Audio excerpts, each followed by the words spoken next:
This morning on DC News Now, we're finally breaking that pattern of the fog and the mist and the clouds to ample amounts of sunshine for the day today. Today will be the pick of the week under mainly sun-filled skies and high temperatures, low 60s. I'll have more details looking towards the rest of that 7 day coming up. Also coming up this morning, a violent night in the district where police are investigating multiple shootings overnight. Plus a triple-demic, what doctors are saying about the rise in 3 different viruses this morning. And early voting starts today in Maryland. The big races on the ballot and what you need to know before heading to the polls. Stick around. You're watching DC News Now.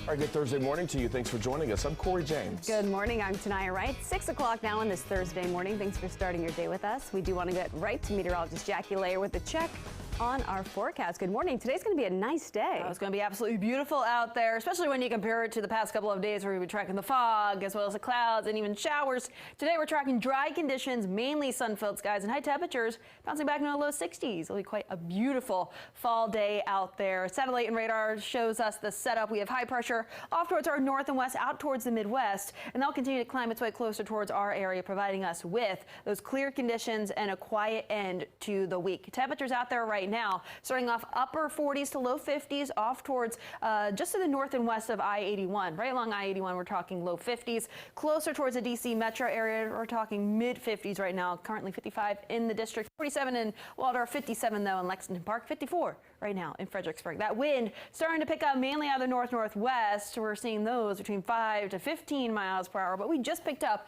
to sustained wind out towards Cumberland, now upwards of 20 miles per hour there. We'll be breezy at times through the day today. However, it will be absolutely beautiful out there. Mainly clear skies as we look ahead towards the rest of the morning and into the early afternoon. As we get towards 3 p.m., those temperatures into the low 60s. It will be a nice Thursday afternoon out there for any of those outdoor plans you may have. Maybe if you want to rake the leaves, however, it will be a bit breezy, so you may need to do it relatively quickly before those leaves fly away. But we'll see those high temperatures, low to mid 60s out there today. Really nice. But looking at towards tonight, it'll be a cold one back into the 30s. So just a heads up about that into early tomorrow morning. But more details coming up. Shanika's here, the very latest on traffic. How's it looking now? It's looking a little better. We're showing you Oxon Hill yet again. 295 heading northbound. We were dealing with a work zone in that area. You had to follow police direction. Right now it's looking better. You're not at all congested. That work zone was right between the Beltway and Laboratory Road. You're still seeing a little bit of delays there. You might tap your brakes, but after that you should be good to go and done with it. Now over to Frederick, we're still dealing with slight delays. Now this is on 270 heading southbound right between 85 and 80. Now past this point, watch for a crash near Clopper Road. This is in Montgomery County, right near Clopper, so to that right shoulder. And they're really not seeing any delays right now. 95 north and southbound is looking good. That outer loop stretch is looking good. The inner loop, same thing. 270 Spur also very clear over the American Legion Bridge. And a quick look at Northern Virginia, 66 east and west and 95 north and southbound, very good. All right, Shanika, thank you. Breaking this morning, an investigation underway at this hour after one person was found dead in the district overnight. We do want to get straight to our Christy Matino, who is live at the scene right near Florida Avenue and Trinidad Avenue in Northeast. So, Christy, what have you learned?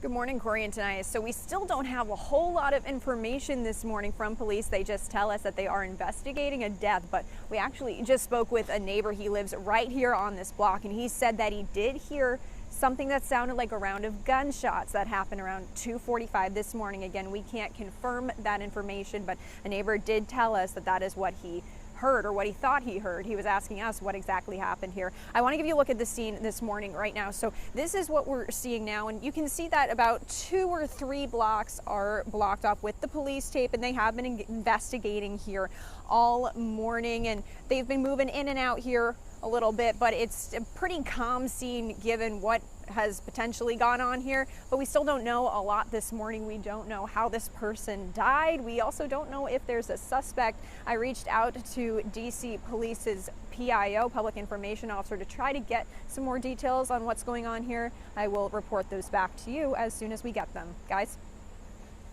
All right, Christy, thank you. Also breaking this morning, police are investigating a shooting that happened last night on Missouri Avenue in Northwest.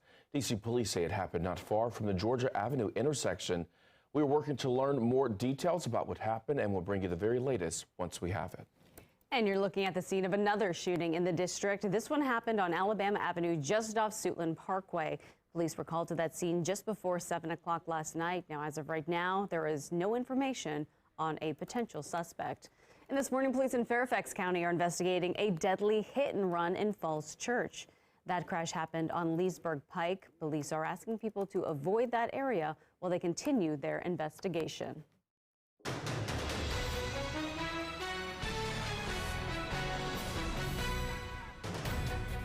In just a couple hours, early voting starts today in Maryland. That's right. Our Lex Juarez is live this morning at a polling center in Prince George's County, waiting for people to cast their ballots. Lex, good morning.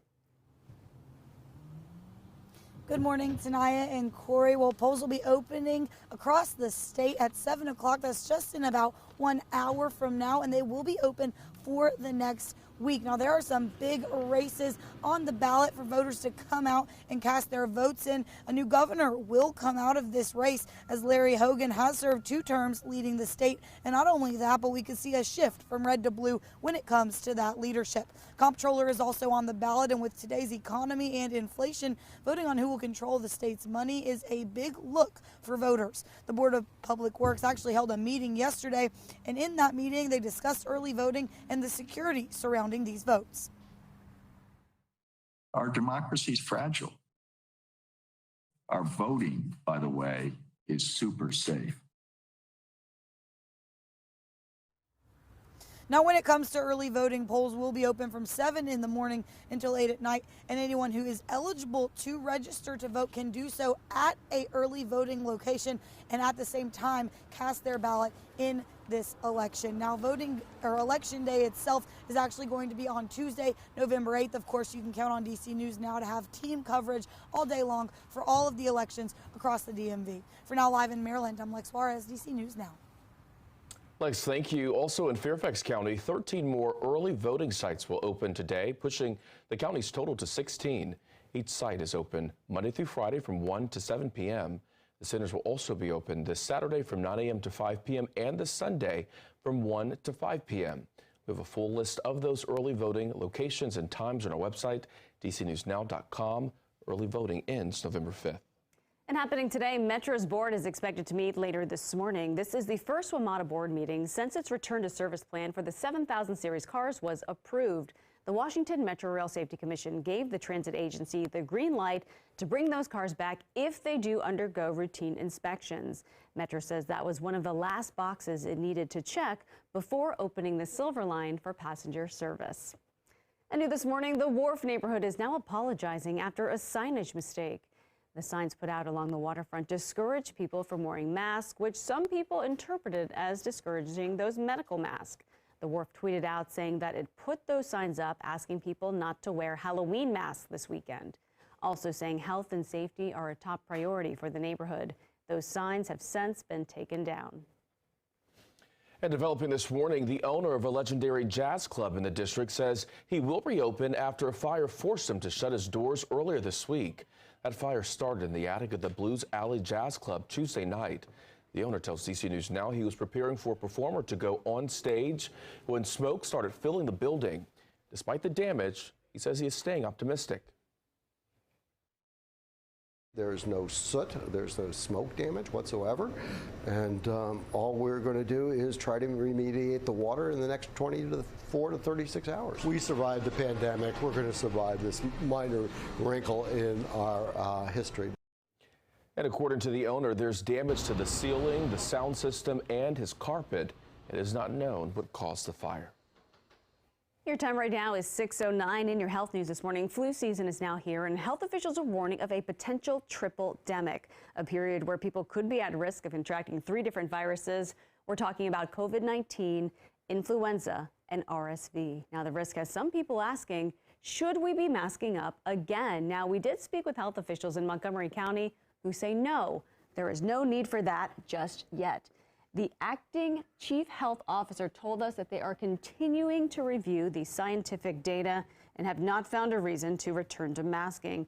Now, we did speak with people in both Alexandria and Falls Church to see what they think. Mask mandate isn't fun, but I know it does help people around. I think wearing masks is a low-level, easy thing to do, minor inconvenience, and everyone should think about doing it. I don't feel like we need to mask back up. I've been vaccinated 5 times plus a flu shot. Talked to all the experts, that should be enough. And I don't think most masks don't work anyway, so. Local health officials say the best way to protect yourself from the flu and COVID is to get vaccinated. All right.